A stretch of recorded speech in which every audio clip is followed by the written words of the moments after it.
Hey everyone, it's Dr. Ramani. I'm so happy to say it's finally here. The healing program has just launched. It has so many wonderful features. A monthly workshop, a monthly Q&A, a monthly raffle, even a community platform so you can sort of share your healing journey, and last but not least, 3 journal prompts a week. Now in this video, I want to take a moment to take you through what one of our journal prompts is like so you can get a sense of what the experience will be like. Before I do that, though, if you are interested, please do click the link in the video description and you can sign up. Now, I've set up the journal prompts in this program in a unique way. Not only will they be written down, but before you do each prompt, I will have a video explaining the prompt, and after you complete each prompt, I'll also have a follow-up video asking you about your experience, just sort of a check-in on your experience, so you can check in with yourself. Now, the journal prompt I want you to reflect on today is, what is the most difficult part of healing from a narcissistic relationship? So, as you reflect on this prompt, I want you to share what does make healing feel difficult. There's a whole range of reasons people feel, even though healing, the idea of it sounds wonderful. There's so many things that you're going through in your mind that might say, no, this actually feels like it may be so difficult that in fact healing may feel more difficult than even just sort of staying the course, even though staying the course feels terrible. There's lots of things that can make it difficult. It may be the dissenting voices or invalidating voices of other people, or the gaslighting of other people. It could be your own fears of what happens if you heal, or even survivor guilt.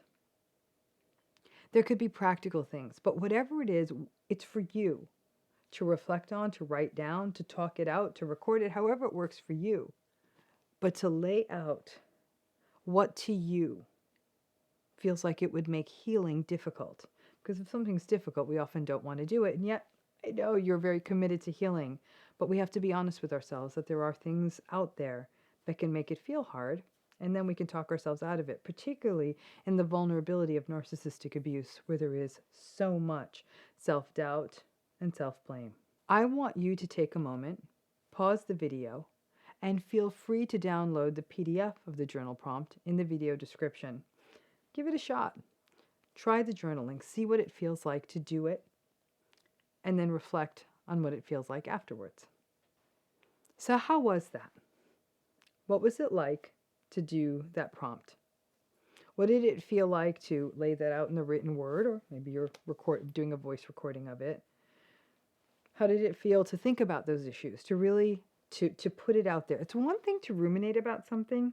It's quite another to lay it out, to write it down. In some ways, just the act of journaling is its own form of release. But if you can think about that, and that's just one. If you were to do this regularly, to lay it out, to be brutally honest with yourself, because in many ways, one thing that impedes the healing journey is often not letting yourself go there, holding yourself back. It's so easy to get caught up in the demands of living in a life where you do have to manage narcissistic abuse. But to think about how it affects you to lay it all out there. And that is exactly the experience you're going to get 3 times a week with my program. Except with this healing program, you will also have the option to share your responses to any journal prompt if you choose in the community platform, and also have the chance to read how other people who are choosing to share their answers, how they're responding to this. These journal prompts are meant to be very thought-provoking. Sometimes they can be grief-provoking. I'm not saying that the journal prompts are always easy.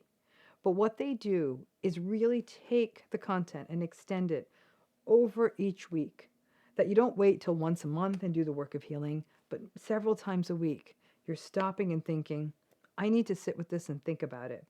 There's so many different ways to use these journal prompts, but please know, among the many features of this program, these journal prompts become a great way for you to think about your individual experience, share it if you choose to, read about other people's processes, and then, if you think about it, since the healing program goes on over time, to then have your answer and then look back and say, that's interesting. I've made quite a bit of progress. Because that's what healing is. It's about growth, not overnight and not even always in the directions you think. But it's gradual, and having these things written down can be a really useful tool to see just how far you've come. Thank you again and again. That link for the program is right there in the video notes.